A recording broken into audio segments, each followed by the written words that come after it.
Bismillahirrahmanirrahim. Assalamualaikum warahmatullahi wabarakatuh. Anak-anakku kelas 10, selamat berjumpa kembali pada mata pelajaran Bahasa Indonesia.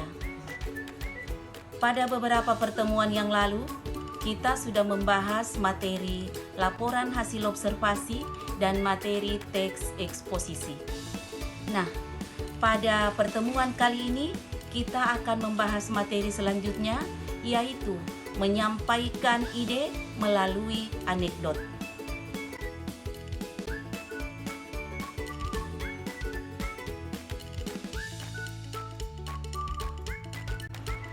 Adapun tujuan dari pembelajaran ini adalah yang pertama, siswa diharapkan mengetahui pengertian anekdot. Yang kedua, mengetahui isi anekdot. Yang ketiga, mengetahui fungsi anekdot. Yang keempat, mengetahui struktur teks anekdot. Yang kelima, mengetahui ciri kebahasaan teks anekdot. Dan yang keenam adalah siswa diharapkan mampu menyusun teks anekdot. Selanjutnya, mari kita perhatikan satu persatu. Kita mulai dari pengertian anekdot. Anekdot adalah cerita singkat yang menarik karena lucu dan mengesankan, yang digunakan untuk menyampaikan kritik melalui sindiran lucu terhadap kejadian yang menyangkut orang banyak atau perilaku tokoh publik.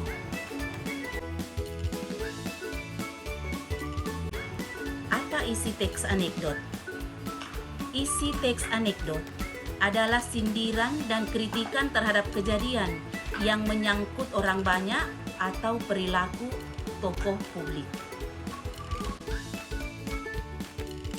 Selanjutnya, mari kita perhatikan apa fungsi anekdot.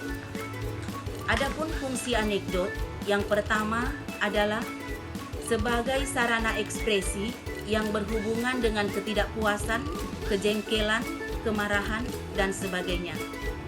Yang kedua, digunakan untuk menyampaikan kritik, tetapi tidak dengan cara yang kasar. Yang ketiga, menyampaikan kritik melalui humor agar tidak menyakitkan pihak yang disindir. Dan yang keempat adalah sebagai bahan hiburan. Tujuan teks anekdot adalah untuk mengungkapkan keadaan yang sebenarnya atau menggambarkan sifat karakter seseorang dengan pembawaan yang ringan sehingga mudah dipahami oleh pembaca. Mari kita perhatikan struktur dari teks anekdot. Struktur teks anekdot itu ada 5. Yang pertama adalah abstrak, yang kedua orientasi, yang ketiga krisis, yang keempat reaksi, dan yang kelima adalah koda. Struktur teks yang pertama adalah abstraksi. Apa itu abstraksi?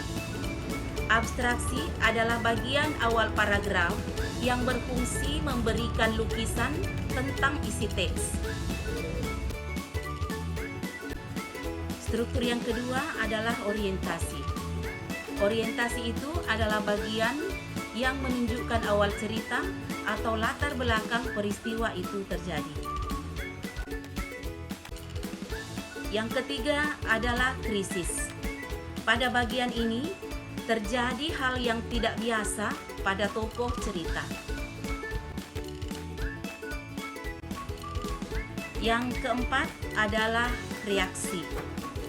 Reaksi itu adalah bagian bagaimana penulis atau tokoh menyelesaikan masalah pada bagian krisis. Yang terakhir adalah koda. Koda ini adalah bagian akhir dari cerita. Bagian ini dapat berisi simpulan mengenai kejadian yang terjadi pada tokoh cerita. Sekarang kita masuk pada ciri kebahasaan teks anekdot. Adapun ciri kebahasaan teks anekdot, yang pertama adalah menggunakan kalimat yang menyatakan masa lalu. Yang kedua, menggunakan kalimat retoris. Yang ketiga, menggunakan konjungsi yang menyatakan hubungan waktu dan konjungsi yang menyatakan hubungan sebab akibat. Yang keempat, menggunakan kata kerja aksi. Dan yang kelima, menggunakan kalimat seru. Dapat kita saksikan bersama, ini adalah satu contoh anekdot dalam bentuk gambar. Anekdot yang lain dapat disajikan dalam bentuk dialog dan dapat juga disajikan dalam bentuk narasi.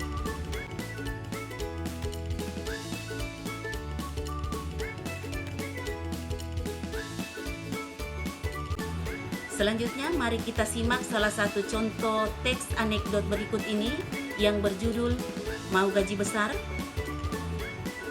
Halo, dengan siapa di sini? Dengan Bapak Anwar. Oh, Bapak Anwar, apakah Bapak ingin mendapatkan uang tunai sebesar 3 juta rupiah?